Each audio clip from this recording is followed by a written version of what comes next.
রোহিত শর্মা, বিরাট কোহলিদের এতদিন সব ঠিকঠাকই চলছিল। মাসে মাসে মোটা অঙ্কের পারিশ্রমিক, বিদেশে যে কোনো সিরিজ খেলতে গেলেই পরিবারকে সঙ্গে নেয়া, মন চাইলে টিম বাস ব্যবহার না করে নিজস্ব গাড়িতে চলাফেরা। তবে সেই সুখের দিন ভারত দলের এবার বোধহয় ফুরোচ্ছে।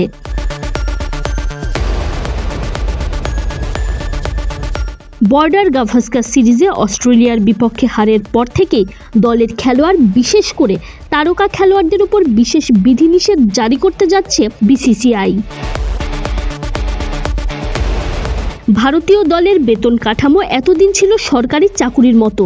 পারফরমেন্স যাই হোক, চুক্তি অনুযায়ী মাসে মাসে বেতন ঠিকই পকেটে ঢুকবে। তবে ভারতীয় গণমাধ্যমগুলোর খবর, কর্পোরেট সংস্থার মতোই বিসিসিআইও ভেরিয়েবল পে জারি করার পথেই হাঁটতে চাইছে। ফলে কোনো ক্রিকেটার খারাপ পারফরমেন্স করলে তার বেতন কাটা যাবে, অর্থাৎ ভেরিয়েবল পের পুরোটা সে পাবে না। পারফরমেন্সের ভিত্তিতেই এবার থেকে নাকি খেলোয়াড়দের বেতন নির্ধারণ করা হবে। সেক্ষেত্রে বিরাট কোহলিদের ক্ষেত্রেও কোনো ছাড় দেয়া হবে না, অর্থাৎ খারাপ খেললে তাদের বেতনেও কোপ পড়তে পারে।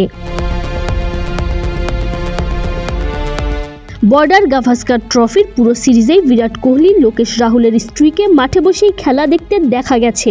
বিদেশ সফরে ভারতীয় ক্রিকেটারদের পরিবারকে সঙ্গে নিয়ে যাওয়ার রীতি বেশ আগে থেকেই চলমান। আগে কখনোই বিসিসিআই এ নিয়ে মাথা ঘামায়নি। তবে ভারতীয় গণমাধ্যম ইন্ডিয়া টুডের প্রতিবেদন অনুযায়ী এবার থেকে আর ইচ্ছামতো পরিবারকে সাথে নেয়ার রীতি বন্ধ করে দিতে পারে ভারতীয় ক্রিকেট বোর্ড।